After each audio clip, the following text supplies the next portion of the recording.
Feel great everyday mga bestie. Another day, another prep ng ating yummiest breakfast mga besties. This is how I prepare my hot lemon ginger mga besties. Ayan, kuha ka lang 500 to 7 ml of water mga besties.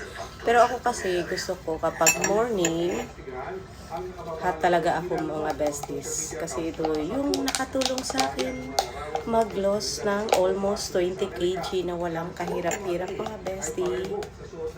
Ayan.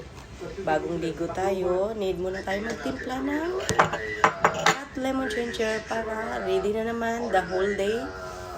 Kung anong mga errands, may energy throughout the day mga besties.